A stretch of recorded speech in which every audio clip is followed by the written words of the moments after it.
Meal maker இல்லைனா soya சுக்கா எப்படி பண்ணுறதுன்னு பார்க்கலாம். ஃபஸ்ட்டு ஒரு சாஸ் பேனில் தண்ணி எடுத்து உப்பு போட்டு சோயா சங்க்ஸை 5லேருந்து 8 நிமிஷம் வேக வச்சு எடுத்துக்கோங்க. பெரிய சோயா சங்க்ஸாக இருந்தால் 10 நிமிஷமே ஆகும். வடிகட்டி நல்லா 2 தடவை கழுவி கொஞ்சம் ஆறுனதுக்கப்புறம் நல்லா புழிஞ்சு எடுத்து வச்சுக்கோங்க. சின்ன வெங்காயம், பூண்டு, சோம்பு, மிளகு, கருவேப்பிலை இதெல்லாம் சேர்த்து அரைச்சி நல்லா ஒரு பேஸ்ட் பண்ணி எடுத்து வச்சுக்கோங்க. ஒரு கடாயில் எண்ணெய் ஊற்றி பட்டை, கிராம்பு, ஏலக்காய், நட்சத்திரப்பூ, ஜீரகம், கருவேப்பிலை போட்டு ஒரு வதக்கிட்டு அடுத்து வெங்காயம், இஞ்சி பூண்டு பேஸ்ட், உப்பு போட்டு நல்லா பொன்னிறம் ஆகிற வரைக்கும் வதக்கிக்கோங்க.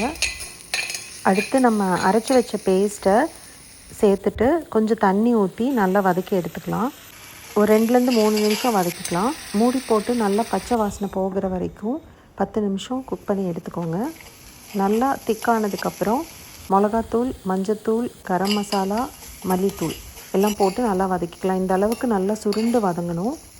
பிழிஞ்சு எடுத்து வச்ச சோயா சங்க்ஸை போட்டு நல்லா ஒரு பரட்டிக்கலாம். கொஞ்சமாக தண்ணி சேர்த்துக்கோங்க. நல்லா மிக்ஸ் பண்ணி ஒரு 2லேருந்து 3 நிமிஷம் குக் பண்ணி எடுத்துக்கோங்க. இன்னும் ட்ரையாக வேணும்னா இன்னும் கொஞ்சம் நேரமே குக் பண்ணுங்கள். கடைசியாக மிளகுத்தூள் போட்டு மிக்ஸ் பண்ணி இறக்கிடலாம். இது இட்லி, தோசை, சப்பாத்தி, சாதம் எல்லாத்துக்குமே நல்லாயிருக்கும்.